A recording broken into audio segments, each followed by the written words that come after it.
रुकी हुई थी, वो है सभी पद यात्राएँ और दंडवत यात्राएँ 26 फरवरी से शुरू हो जाएंगी। सभी लोग कर सकेंगे, जो ज़रूरतमंद लोग हैं जिनको आवश्यकता है कर सकेंगे। दरबार ने सुविधा प्रदान की है कि जो असहाय लोग हैं नहीं कर सकते, उनके पास कुछ नहीं, इस प्रकार करके अपना दरबार से आस्था विश्वास श्रद्धा के दम पर जो एक दिवसीय पुण्य है वो प्राप्त कर सकते हैं।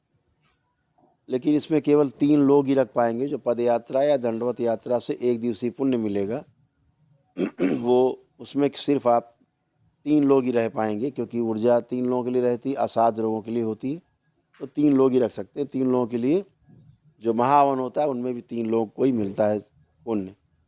तो इसमें दंडवत यात्रा पे या पद यात्रा करके आए लोगों को एक दिवसीय हवन हवन के पुण्य के साथ साथ इसको एक दिवसीय महाहवन के पुण्य भी प्राप्त होते हैं।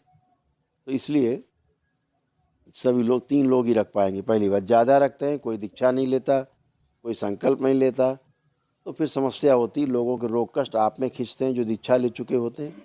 तो ये ध्यान रहे कि इसमें दीक्षा लेना तत्काल अनिवार्य है। जैसे ही पहली पूर्णिमा आए दीक्षा लेना अनिवार्य है, पहली अमावस्या आए तो अमावस्या करना अनिवार्य है, अन्यथा हवन के पुण्य क्षीण होंगे, फिर कोई फ़ायदा नहीं होगा उसका, इसलिए ध्यान रखेंगे।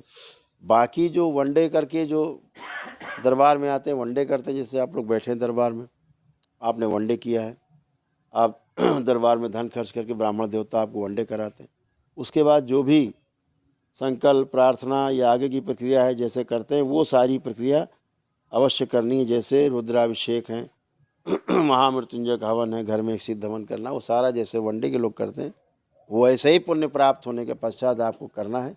इस बात का विशेष ध्यान रखें ताकि पुण्य आपके सक्रिय रहें और आपने जिस उद्देश्य के लिए ये किया है पद यात्रा और दंडवत यात्रा वो फलित रहे आपके साथ। इस बात का विशेष ध्यान रखेंगे। तो 26 फरवरी को जो पद यात्रा है 2 स्थानों से ही होगी, बाकी किसी स्थान से मान्य नहीं होगी। एक श्री काशी विश्वनाथ धाम से, वाराणसी से, काशी से होगी। भगवान काशी विश्वनाथ का जलाभिषेक करके, रुद्राभिषेक जो भी आप कर सकें वहाँ करके, जो आपकी क्षमता हो। और माता अन्नपूर्णा का स्थान है, वहाँ पर शक्तिपीठ है, अंदर ही शक्तिपीठ के दर्शन करके, माँ के दर्शन करके, और वहाँ से अपना जल लेकर के गंगा जी से स्नान करके और श्री करोली शंकर महादेव धाम कानपुर के लिए प्रस्थान करेंगे। ऐसे ही श्री वृंदावन धाम से, वहाँ गोपेश्वर महादेव है, दरबार है, जाएं, जमुना जी हैं, स्नान करें, गोपेश्वर महादेव को स्नान कराएं, जलाभिषेक करें, जो आपकी क्षमता हो, रुद्राभिषेक करें, और उसके पश्चात वहाँ से श्री बिहारी जी के दर्शन करें और करके जल लेकर के वहाँ से श्री करोड़ शंकर महादेव धाम कानपुर के लिए प्रस्थान करें। यहाँ शिवलिंग पे आके भोलेनाथ को अर्पित करें। तो इस तरह से आपको एक दिवसीय पुण्य की प्राप्ति होती है और तमाम दरबार की मान्यता है, यहाँ की आस्था विश्वास श्रद्धा है कि आपके तमाम रोग कष्ट जाते हैं। साथ में दंडवत यात्रा कानपुर के सरसैया घाट से शुरू होगी। उसके लिए अभी जो दंडवत यात्रा जो पदयात्रा बताई उसके लिए ध्यान रखना है कि मान लीजिए 20 लोगों को ग्रुप आपका है, पदयात्रा करना चाह रहा है, तो कम से कम एक व्यक्ति पदयात्रा शुरू करने के पहले दरबार जरूर आए।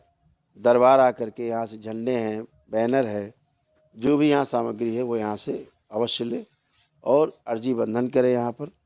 और जितने लोग यात्रा करना चाहते हैं उनका अपना बंधन वगैरह ले करके वहाँ से ज़रूर आए, ठीक है ना।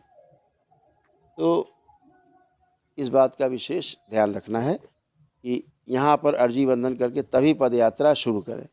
इसी प्रकार से दंडवत यात्रा जो लोग करेंगे वो लोग दरबार में आ करके, पहले दरबार आ करके, जैसे 26 की दंडवत यात्रा शुरू हो रही कानपुर के सरसैया घाट से, तो वो 4 दिन की पदयात्रा कम से कम होगी संभवतः।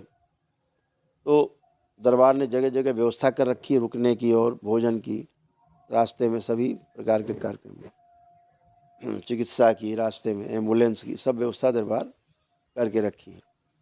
तो इस बात का ध्यान रखना है कि पहले 25 तारीख को दरबार आना है।